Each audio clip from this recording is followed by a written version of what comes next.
कुशीनगर में गंडक नदी ने एक बार फिर से अपना रौद्र रूप दिखाना शुरू कर दिया है। पिछले 48 घंटे से लगातार हो रही घंटों से बारिश के चलते नदी उफान पर है। वहीं नेपाल से छोड़ा जा रहा पानी भी लहरों की ललकार को और भयावह बना रखा है। हालात ऐसे बने हुए हैं कि प्रशासन मुनादी करके लोगों से सुरक्षित जगहों पर जाने की अपील कर रहा है।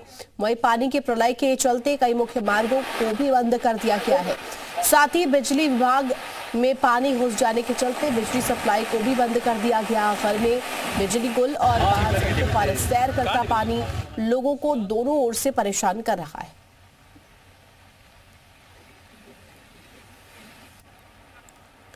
तो बाढ़ से हाहाकार और सैलाब देखिए यहाँ पर नजर आ रहा है। तमाम जो गांव है जो कि इसकी चपेट में, इसकी जद में लगातार बाढ़, बारिश और बर्बादी का मंजर हम आपको दिखा रहे हैं। बाढ़ बारिश का कहर लगातार बरप रहा है। शहर शहर इस सैलाब की वजह से परेशानियां देखिए लोगों के लिए किस तरीके से खड़ी हो रही है। बाढ़ से हाहाकार मचा हुआ है। घर के घर पानी में डूबे हुए नजर आ रहे हैं और इसके अलावा विद्युत आपूर्ति केंद्र भी जहां पर पानी में जल मग्न नजर आया। कुशीनगर की तस्वीर आपको दिखा रहे। गंडक नदी भी उफान पर चल रही है। बीते 48 घंटों से यहाँ बारिश हो रही है, जिस वजह से जो हालात है वो लगातार इस तरीके से बने हुए हैं।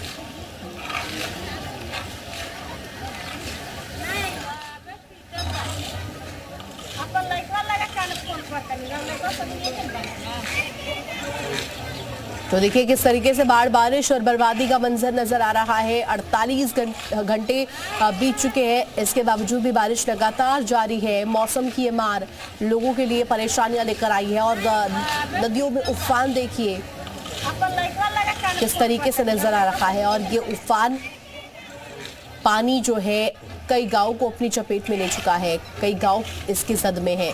एक्सक्लूसिव तस्वीर जी मीडिया आपको दिखा रखा है बाढ़, बारिश और बर्बादी के मंजर की, जहां आफत भरी जो बारिश है वो लोगों के लिए परेशानियों का सबब लेकर के आई है। बिजली गुल है, लोगों को रोजमर्रा की समस्याएं हो रही है और इसके अलावा घर के घर जो है वो पानी में डूबे नजर आ रहे हैं, जलमग्न नजर आ रहे हैं।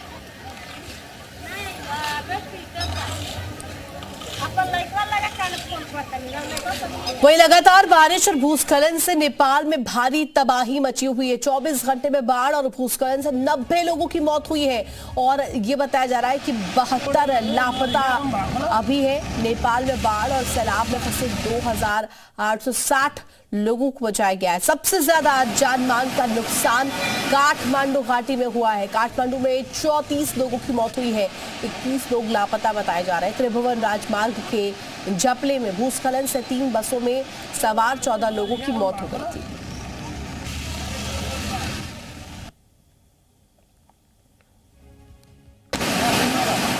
तो देखिए सबसे ज्यादा जो नुकसान है वो काठमांडू में हुआ है। लगातार जो प्रकोप है वो देखने को मिल रहा है। 34 लोगों की मौत काठमांडू में अकेले हुई है। नेपाल में कुदरत का कहर किस कदर नजर आ रहा है। 90 लोगों की जान जा चुकी है, 72 लापता बताए जा रहे हैं। प्रमोद गौड़ हमारे साथ कुशीनगर से जुड़ गए। प्रमोद, देखिए जिस तरीके से कुदरत की मार हम देख रहे हैं, पड़ोसी जो देश है नेपाल, वहां पर हालात हमने देखी है। वही अगर बात करें देश की और प्रदेश की, तो यहाँ पर खास तौर पर कुशीनगर में जो हालात बने हुए हैं वो कहीं ना कहीं लोगों के लिए परेशानियों का सबब लेकर आए। लगातार बारिश जारी है और अपडेट दीजिएगा। जी बिल्कुल, देखिए नेपाल में लगातार 48 घंटों की बरसात ने निचले इलाकों में बाढ़ जैसे हालात पैदा कर दिए। अगर बात की जाए कुशीनगर के रेता क्षेत्र की, यानी कि नारायणी नदी जो नेपाल से होकर कुशीनगर होते हुए बिहार को निकल जाती है, तो हालात यह है कि नारायणी नदी का प्रकोप दोबारा कुशीनगर वासियों को झेलना पड़ रहा है, क्योंकि नारायणी नदी में लगातार जलस्तर बढ़ने की वजह से रेता क्षेत्र के लगभग आधा दर्जन से अधिक गांव इससे प्रभावित हुए हैं। मुख्य मार्गों से उन गांवों का संपर्क टूट चुका है। तस्वीरें हम आपको दिखा दें कि यह नारायणी नदी से निकलने वाली एक छोटी गंडक नदी है, जिसका भी जलस्तर बढ़ने की वजह से यहाँ के भी हालात बेकाबू हैं। फिलहाल प्रशासन गांव वालों को सुरक्षित स्थानों पर रहने और छतों पर शरण लेने के लिए उन्हें लगातार अपील कर रहा है, क्योंकि मुख्य मार्गों से ग्रामीणों का संपर्क टूटने की वजह से जो खाने पीने की चीजें हैं वो भी प्रभावित हुई है, जिसकी वजह से अब स्थानीय लोग प्रशासन से गुहार लगा रहे हैं कि उनके खाने पीने की चीजें मुहैया कराया जाए, क्योंकि संपर्क मार्ग टूटने की वजह से प्रशासन भी उन तक उनको मदद नहीं पहुंचा पा रहा है। और जो नाव की स्थिति है, जिसपे नाव के जरिए लोग आवागमन कर सके, क्योंकि जलस्तर बढ़ने की वजह और तेज बहाव की वजह से नाव भी पानी में नहीं उतर पा रही है। और साथ ही जो प्रशासन का जो मेन मुख्य मार्ग है जुड़ने का, वो भी कट चुका है, जिसकी वजह से स्थिति बेहद भयावह हो चुकी है। जी बिल्कुल। और प्रमोद, आपने जानकारी दी कि किस तरीके से धरातल पर हालात हैं, वो हमने देखे। इसके अलावा तमाम अन्य संवाददाता भी हमारे साथ जुड़े हुए हैं। त्रिपुरेश त्रिपाठी देवरिया से, इसके अलावा अमित त्रिपाठी महाराजगंज से, पवन तिवारी बलरामपुर से, तुषार हमारे साथ जुड़े हुए हैं, अमित हमारे साथ जुड़े हुए हैं महाराजगंज से। अमित, हालात बताइएगा महाराजगंज के कैसे हैं, वहां पर किस तरीके से तस्वीर है, नदियों का रौद्र रूप क्या कह रहा है? जिस तरीके से अलग अलग शहरों से हम तस्वीर देख रहे हैं, अलग अलग गाँव को अपनी जद में ले चुका है पानी।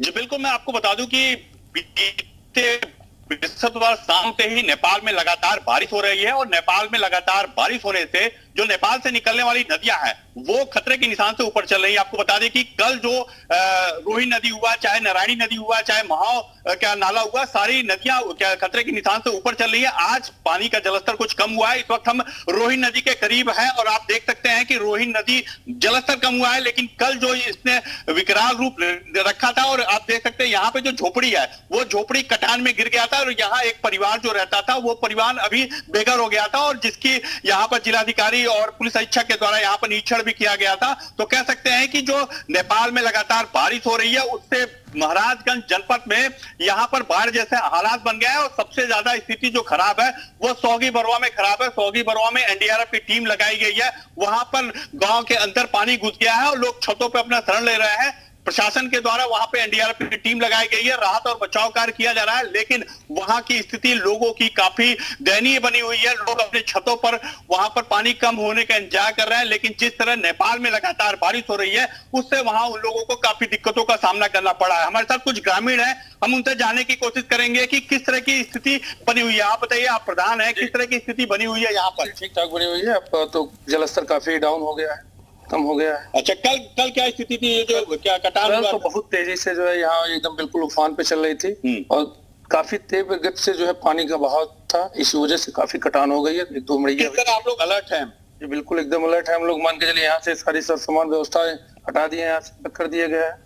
तो कह सकते हैं कि यहाँ पर लोग यहाँ पर अलर्ट हैं, चूंकि यहाँ नेपाल में लगातार अभी भी बारिश हो रही है और नेपाल के हालात काफी खराब है, लेकिन जो नेपाल से निकलने वाली पहाड़ी नदियां हैं वो उनका जलस्तर काफी बढ़ गया है और जो महाराजगंज से निकलने वाली जो नदियां पड़ती है उनके लिए दिक्कत हो गई है। और सबसे ज्यादा नुकसान जो हुआ है वो किसानों का हुआ है, फसलें जलमग्न हो गई है। चूंकि महाव जो नाला है वो भारत में तो नहीं टूटा है लेकिन नेपाल में टूट गया है, जिससे जो फसलें हैं वो नुकसान हुई है। और सबसे जो खराब स्थिति कह सकते हैं तो सौगी बरवा का है, वहां गांव में पानी घुस गया है। और ठीक है, लौटेंगे आपके पास। तुषार हमारे साथ लखनऊ से कनेक्ट है। तुषार, देखिए जिस तरीके से अलर्ट जारी किया गया था मौसम विभाग की तरफ से, मौसम विभाग ने अलर्ट किया था, एडवाइजरी बाकायदे दी गई थी, तमाम जिलों को लेकर के जानकारी दी गई थी।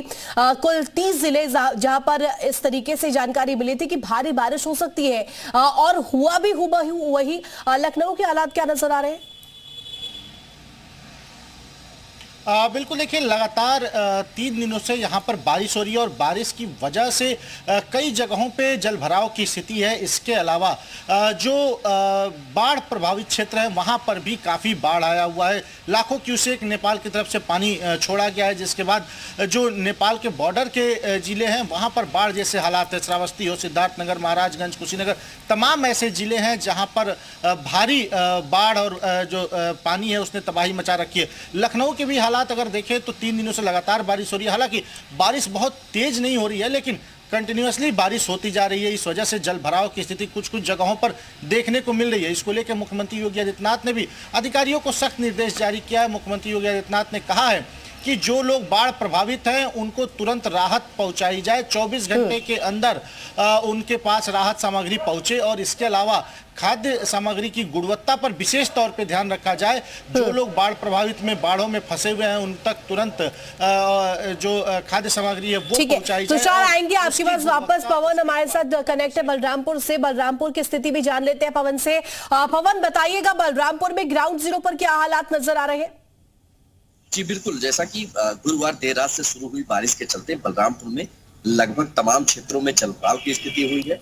वही इस समय मैं राप्ती पे मौजूद हूँ। आप मेरे पीछे देख सकते हैं किस प्रकार राप्ती उफान पर है, जो चेतावनी बिंदु को छूने वाली।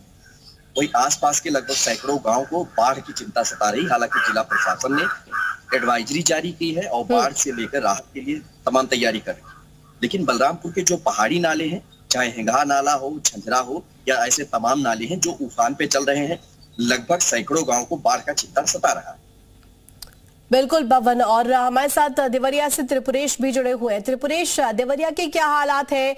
तस्वीरों के माध्यम से दिखाने की कोशिश कीजिएगा कि वहां पर किस तरीके से स्थिति है इस वक्त। जी बिल्कुल, आपको बता दूं जो 48 घंटे से लगातार बारिश हो रही है। हालांकि बारिश रुक रुक के हो रही है, लेकिन आपको बता दें देवरिया में सूखे का संकट पैदा था। सूखे की स्थिति थी, इसलिए लगातार 2 दिन से बारिश हो रही है, तो उसमें बड़ी राहत किसानों को मिली है। और आप हमारे पीछे तस्वीरों में देख सकते हैं, जो खेत लगभग सूख चुके थे वो अच्छे नजर आ रहे हैं। खेतों में कुछ हद तक पानी भी लग चुका है। तो लगातार 40 घंटे से रुक रुक बारिश हो रही है, सीधा लाभ किसानों को मिला है। और देखा जाए तो जो नदियों का जलस्तर नीचे जा चुका था, और जो लगातार बारिश होने की वजह से ठीक है त्रिपुरेश, लौटेंगे आपके पास। प्रमोद हमारे साथ कुशीनगर से बने हुए हैं। प्रमोद, मैं चाहूंगी आप तस्वीरें दिखाइएगा कि किस तरीके से सैलाब का जो सिस्टम है वो जारी है, गांव के गांव बाढ़ में डूबे हुए हैं, वो मंजर जरा दिखाइएगा दर्शकों को। बिल्कुल, देखिए तस्वीरें आप देख लीजिए। तस्वीरें यह है, नारायणी से छोटी गंडक नदी निकलती है और ये इस पानी का ये असर है कि जो आसपास के गांव के काफी ज्यादा प्रभावित हुए हैं। गांव में पानी घुस चुका है, क्योंकि अब पानी को का जलस्तर कम करने के लिए जो नारायणी नदी से जो बड़ी नहरें जुड़ी हुई हैं, चाहे इस नदी की बात की जाए तो इसमें पानी छोड़ा जा रहा है ताकि जलस्तर कम हो सके। नेपाल के द्वारा अब तक बीते 3 दिनों में 5,65,000 से अधिक क्यूसेक पानी छोड़ा गया है, जिसकी वजह से कुशीनगर और महाराजगंज के जो लगभग 1 दर्जन से जो अधिक गांव हैं वो ज्यादा प्रभावित हुए हैं, चाहे सोहगी बरबा हो और चाहे कुशीनगर के मरचावा, सारंगपुर, जो जितने भी गांव हैं वो ज्यादा प्रभावित है। क्योंकि वो लगातार प्रशासन से मदद की गुहार लगा रहे हैं, क्योंकि मुख्य मार्गों से कनेक्टिविटी टूटने की वजह से अब प्रशासन भी चिंतित है। क्योंकि उस गांव में पहुंचने के 2 ही माध्यम होते, या तो नदी के रास्ते आप उस गांव में नाव के जरिए पहुंचे, या तो बिहार होते हुए आप जंगल का रास्ता तय करते हुए बाइक या ट्रैक्टर से आप उस गांव में जा सकते हैं। क्योंकि दोनों कनेक्टिविटी कटने की वजह से प्रशासन के लिए सबसे बड़ी सिरदर्दी है। ठीक है, यानी कि यहाँ पर समस्याएं लोगों को हो रही है। बहुत शुक्रिया आपका तमाम जानकारी के लिए प्रमोद, त्रिपुरेश, इसके अलावा अमित और पवन तिवारी, आपका भी बहुत शुक्रिया। तुषार, आपका भी तमाम जानकारी साझा करने के लिए बहुत शुक्रिया। तो देखिए, लगातार सैलाब का जो सितम है वो जारी है। आसमानी आफत लोगों के लिए यहाँ पर काल बनती हुई नजर आ रही है। बाढ़ और सैलाब का मंजर किस कदर है वो भी अब आपको दिखा रहे हैं।